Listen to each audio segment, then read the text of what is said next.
Hi everyone, how you doing? I haven't done a vlog for ages, and so I thought today was the day to start vlogging again.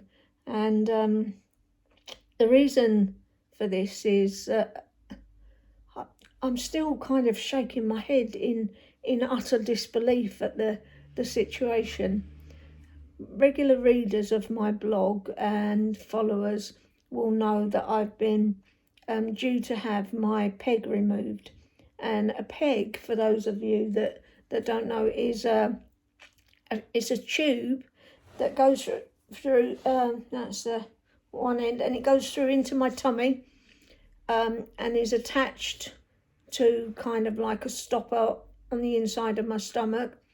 And then there's an extension from that bit that's in my stomach into a bit of my bowel called my jejunum. So this is a PEG J tube, and it's been in situ for a few years now, and it was really, really useful at one point when I was very, very sick, and couldn't tolerate anything, and I was on what they call TPN, which it was the only way I was getting nourishment was through that way.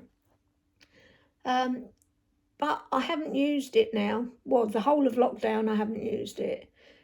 So it's time that it was taken out. I'm eating pretty well most of the time, but not all the time. And recently the peg's become a bit sore occasionally, but I can smell it. I don't like it. It smells like something's not quite right, and it's blocked as well. But it's due to be removed, and due to the fact that I'm having lots of things done at the same time, so I'm having a Bravo capsule put in, which is where they put this like microchip thing and attach it to your esophagus, and that measures how much acid your stomach is producing. So I'm having the Bravo capsule, having the PEG J removed, having a colonoscopy and polyps removed. So they're meant to be doing that under a general anaesthetic. Today was meant to be the day for the 4th time. 3 previous times have been cancelled, and I'm afraid to say now that 4 have been cancelled. Now, if you're just not able to go to the hospital and they've cancelled an appointment, that's annoying. That is annoying. But if you've had to take yourself off some of your medications for a week beforehand and have had a flare in symptoms and have been feeling a bit pants, that's not so good then, is it? 4 times round having to do that. And each time I've had to stop my medication, the next time round has been a little bit more uncomfortable. And the final thing, which is completely undignified, is something lovingly called Bowel Prep, which any of you who've had a colonoscopy will know all about. And I had to take medicine at 6 o'clock last night and 6 a.m. this morning, and I've had to remain very close to the loo ever since, because it completely clears you out. All for no avail, only to be cancelled for the 4th time in a row. And I take most things in my stride. I always have done. But I feel like I'm being tortured. It feels... They don't understand, I don't think, how much of a challenge it is to reduce the medication which causes those symptoms and makes you feel awful, and then to be attached to the loo for a couple of days as well. And it's just horrible. It's just absolutely horrible. Like I say, it is torture. You could torture people this way and you wouldn't mind doing it if it meant that coming out the other side things will be better, but nothing's better. And what do? The next time they offer me an appointment, say, what, 5 times lucky? And do I go through it all again only to be cancelled at the last minute?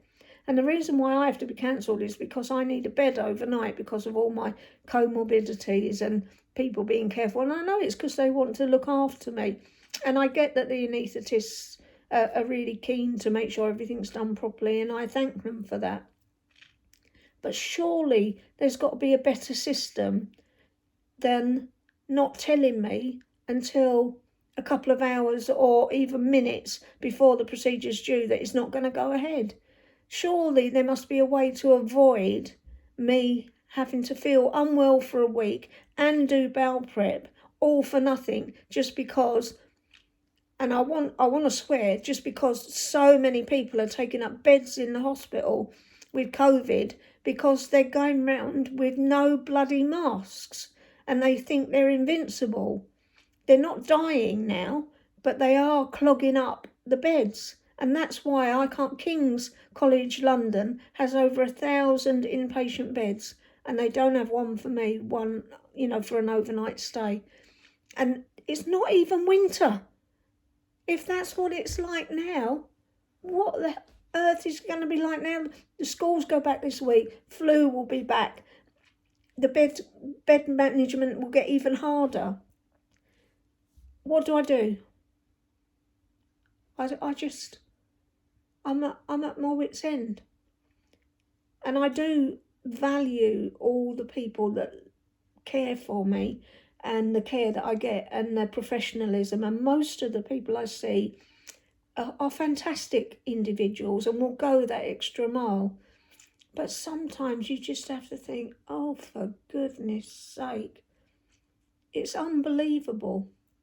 Absolutely unbelievable. If I was to write it all down, I don't know that people would believe it, because it's like I had a phone call at the beginning of the week, this week. Can I speak to Mr. Grant? It's Kez speaking. Oh, but I need to speak to Mr. Grant. Yes, it is Kez Grant speaking. Oh, you're Kez? Yes, I'm Kez. Okay, can you tell him that I need... And I said, no, I'm Kez. Kez is a woman. Oh, it says it's a man. I said, no, it says Reverend. But reverends can be women as well as men. So it doesn't start off very well this week. I get told... I've been away at my cousin's wedding. I've been fielding phone calls, sometimes 3 and 4 times a day, to try and sort out a PCR test, because I'd already planned to go away to Nottingham before this date came up. And that proved complicated, having to book a PCR test while I was away. But I managed to get it all done and get it all sorted. But I couldn't join in the wedding with as much all the things that I wanted to do, because I was feeling just that little bit delicate because of not taking the extra medications that I need. But anyway, so we get there, and then I have a phone call today on my partner's phone, not even my phone, saying that the procedure's cancelled. Then the same person phoned back again really quickly, saying, I've spoken to the bed manager again, and I mean, we could bring you in, but you'd have to wait in endoscopy and wait, and we might not get a bed, and there's probably no point. And I said, is it going ahead or not? Am I waiting or not? And I didn't really get a clear answer.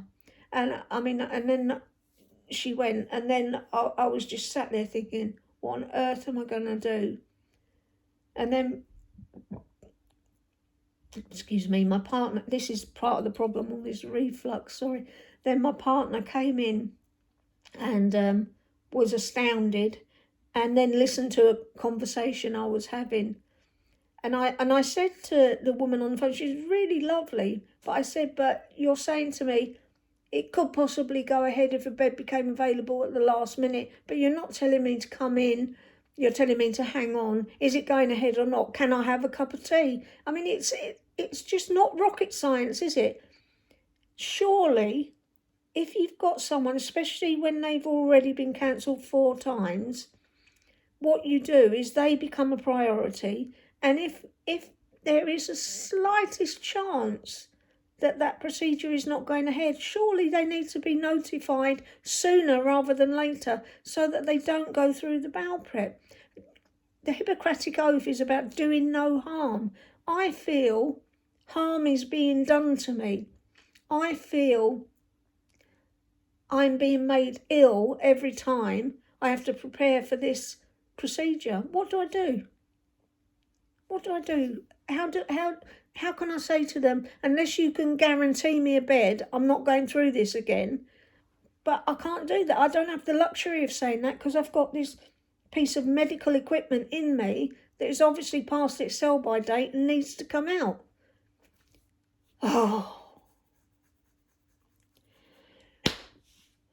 In utter frustration, I have emailed pals and I've also copied in my MP, Matthew Pennycook, because I think MPs should know what's going on and the government should be challenged about its continuous underfunding of the NHS and mistreatment of it. And I also think that people need to know the reality of what's going on now in the summer when it's quiet, yet alone what on earth is going to come the winter. And while I'm on a rant, I am still one of the forgotten shielders. I don't really have much immunity because of my having had a stem cell transplant and the blood cancer. Like so many of us with blood cancer, we've been left in limbo. We are the forgotten shielders. While so many are able to get back to some sense of normality, that's not going to be the case for us. We still have to wear masks if we go out anywhere and only entertain in the garden and able to see people in the garden. And I'm lucky I've got a garden that I can see people in. But how long am I going to have to just wait? And more than ever, I need you to protect me, because I know there'd be a bed if I was seriously ill. I know that should I need it, that intensive care or that haematology bed, they will be there for me. I know that. But I do worry about keeping myself safe when I'm so dependent on all of you keeping your distance from me or wearing your masks. And people are not when I go out and about. When I see people out and about, they're not anymore, and it makes it unsafe. I went into a shop yesterday because I needed to pick up something and I had to come out again and sit in the car because it just wasn't safe. So please, please, please think of me and wear your mask, wash your hands, keep your distance and do all the things you need to, because you never know who else might be out there with cancer or no immune system or something. And in the meantime, I think I'll go and bang my head on another brick wall. I don't know if you've got any other ideas what I can do to try and kind of like end this misery and make sure something happens, let me know. But in the meantime, I am going to try really hard not to let this get totally under my skin. And I am going to try and find some sunshine today. I am going to try and find later on when I can safely get away from the loo for a little while. Maybe I'll go and pull a few wheelies on my mobility scooter or something. Anyway, thanks for listening, and I just pray or send positive vibes to all those people working in the NHS who are working above and beyond the call of duty in very overstretched and difficult conditions, and just pray that the decision makers put in place policies and procedures that clearly communicate to patients what's going on, so that people are not caught up like me and brought in prepared for a procedure 4 times that's then cancelled. There's got to be better policies and procedures in place to stop that happening in future. And if I can help anyone do that, I will. Thanks for listening. Bye now.